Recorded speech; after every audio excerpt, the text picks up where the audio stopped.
Hello dear HSC student, কী অবস্থা সবার? আশা করি সবাই খুবই ভালো আছো। তো আজকে ভিডিওতে আমরা দেখবো হচ্ছে আমাদের এইচএসসির বুক লিস্টটা কেমন হওয়া উচিত, 24-25 শিক্ষাবর্ষে কী কী বই চেঞ্জ করছে, কী কী বই তোমার নেওয়া উচিত, ওগুলো নিয়ে আমরা কথা বলবো। ঠিক আছে, তো চলো আমরা ভিডিওটা শুরু করে ফেলি। প্রথমে আমরা কথা বলবো হচ্ছে হায়ার ম্যাথ বা উচ্চতর গণিত নিয়ে। এখন উচ্চতর গণিতের ক্ষেত্রে দেখা যায় যে দুইটা রাইটারের বই সবাই প্রেফার করে। যারা ইঞ্জিনিয়ারিং টার্গেট আছে তাদের জন্য মূলত হচ্ছে কেতাবউদ্দিনের বইটা বেস্ট হয়। আর যাদের তোমার মনে করো অন্য কোনো জায়গায় টার্গেট আছে তারা হচ্ছে তোমার যে অক্ষরপত্রের অসীম কুমার সাহার যে বইটা আছে।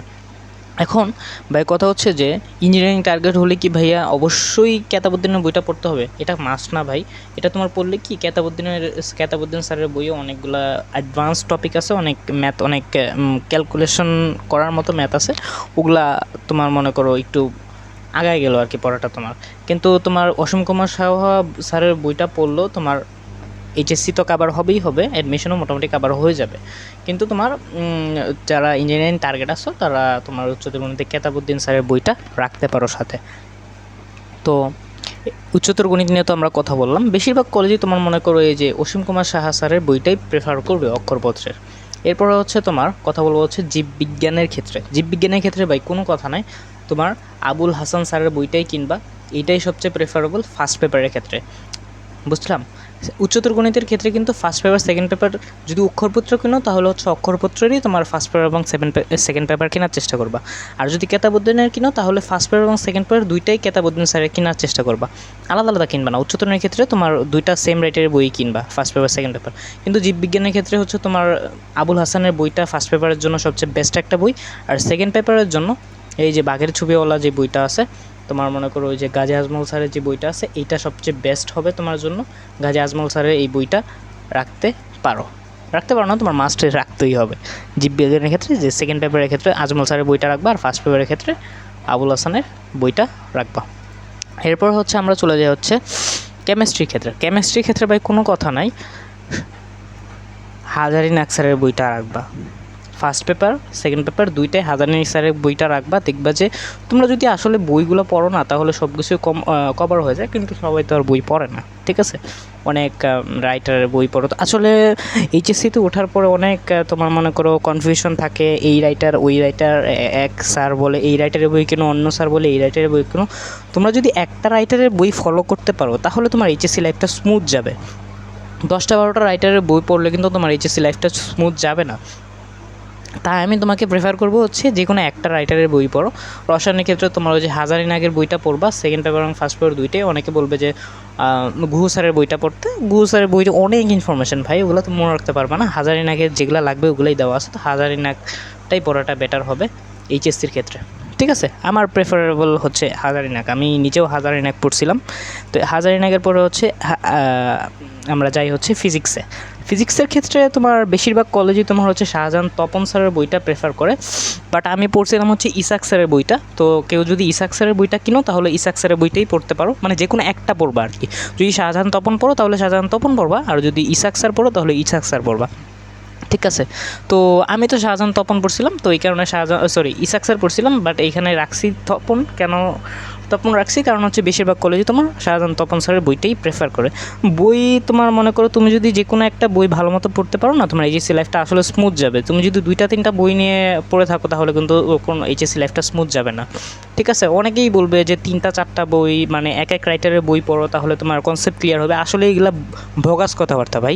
তুমি যে কোনো একটা রাইটারের বই যদি ভালো মতো পড়ো না তাহলে তোমার সবগুলো কনসেপ্ট ক্লিয়ার হবে। কিন্তু বেশিরভাগ এইচএসসি স্টুডেন্ট ভাই বইই পড়ে না, ক্লাস যা আছে ওগুলা দিয়েই কাভার করে ফেলে। তো তোমার বইটা হচ্ছে জাস্ট তোমার ফার্স্ট ইয়ারের দিক দিয়ে তোমার বই সকলে পড়ে, সেকেন্ড ইয়ারের দিক দিয়েও কিছু কিছু টাইমে বই পড়ে, বাট এর পরের দিক দিয়ে সবাই মনে করো ক্লাস, তারপরে বিভিন্ন গাইড বুক এগুলা ফলো করে। কিন্তু তুমি যদি বইটা ভালো মতো পড়ো না ভাই, একদম 100% কমন আসবে। ঠিক আছে, আচ্ছা ওগুলো কথা না বলি, তোমরা হচ্ছে ফিজিক্সের ক্ষেত্রে তোমরা এটা রাখতে পারো ওই যে শাহজাহান তপন। আর আমার প্রেফারেবল ইসাক স্যারের বইটা কিনে ফেলোয়ার।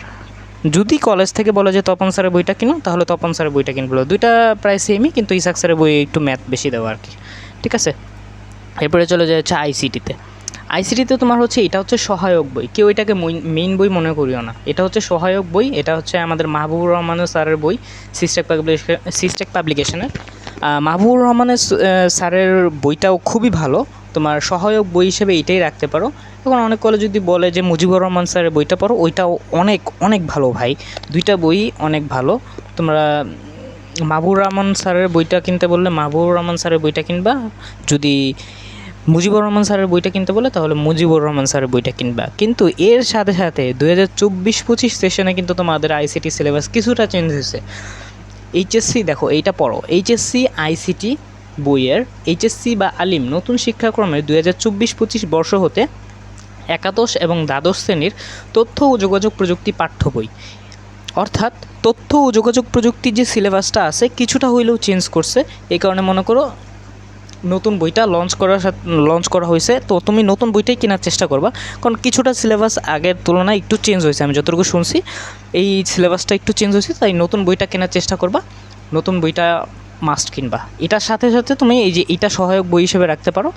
কিন্তু আসলে পোলাপাইন করে কি, এই মেইন বইটা পড়ে না, সহায়ক বইটা দিয়ে কাজ চালায় ফেলে। কিন্তু এবার এইচএসসি 25-এর ক্ষেত্রে দেখা গেছে যে তোমার মেইন বই থেকে কিন্তু অনেক এমসিকিউ আসছে, অনেক সিকিউ মেইন বই থেকে আসছে। তো মেইন বইটা আগে তুমি যদি ফার্স্ট ইয়ারে থাকো মেইন বইটা পড়া উচিত। এরপর হচ্ছে সাহিত্যপাঠ আমাদের বাংলা সিলেবাস কিন্তু সাহিত্যপাঠের চেঞ্জ হয়েছে, তো আগের বইটা পড়লে হবে না, নতুন বইটা পড়তে হবে। তো যেহেতু সিলেবাস চেঞ্জ হয়েছে তাই আমাদের নতুন বইটাই পড়তে হবে, আগের বইটা কোনোভাবেই পড়া যাবে না। এইচএসসি বা আলিম নতুন শিক্ষাক্রমের অর্থাৎ হচ্ছে বইটা নতুন করা হয়েছে, মানে হচ্ছে সিলেবাসটা চেঞ্জ করা হয়েছে। শিক্ষাক্রমের 2024-25 বর্ষ হতে একাদশ দ্বাদশ শ্রেণীর সাহিত্যপাঠ গদ্য ও কবিতা পাঠ্য বই, অর্থাৎ এখানে গদ্য ও কবিতার কিছু কিছু জিনিস তোমার চেঞ্জ করা হয়েছে, তাই নতুন বইটাই কিনা বেশি প্রেফারেবল হবে, ঠিক আছে। কিন্তু কেউ যদি চাও যে নতুন বইটা পারতেছি না, যে পুরাতন বই দিয়ে কাজ চালায় ফেলবো, এটা কোনো দিনই সম্ভব না ভাই, কারণ তোমার যেহেতু সিলেবাস চেঞ্জ হয়েছে তোমার নতুন বইটা একটু কষ্ট হইলেও কিনে ফেলা দরকার। নতুন বইটাই কিনে ফেলবা সাহিত্য পাঠের ক্ষেত্রে, নতুন বইটা কিনে ফেলবা। এরপর হচ্ছে তোমার সহপাঠের কথা বলি। সহপাঠের ক্ষেত্রে দেখা গেছে যে তোমার বই নতুন করছে বাট কিছু চেঞ্জ করে নাই। তোমার নাটক হিসেবে সিরাজউদ্দৌলাই আছে আর তোমার উপন্যাস হিসেবে লাল সালুই আছে। তো তুমি চাইলে আগের বইটাও ফলো করতে পারো, বাট আমার মতে তোমার নতুন বইটাই কিনে ফেলা উচিত, নতুন বইটাই কিনে ফেলার চেষ্টা করবা। তো এরপরে যাই হচ্ছে আমাদের ইংলিশ সিলেবাস কিন্তু অনেকটাই চেঞ্জ হয়েছে। ইংলিশের ক্ষেত্রে তোমার নতুন বইটাই কেনা অনেক বুদ্ধিমানের কাজ হবে, তো ইংলিশের ক্ষেত্রে নতুন বইটাই কেনার চেষ্টা করবা। তো এটাই ছিল বুক লিস্ট, দেখা হবে অন্য কোনো ভিডিওতে। আসসালামু আলাইকুম।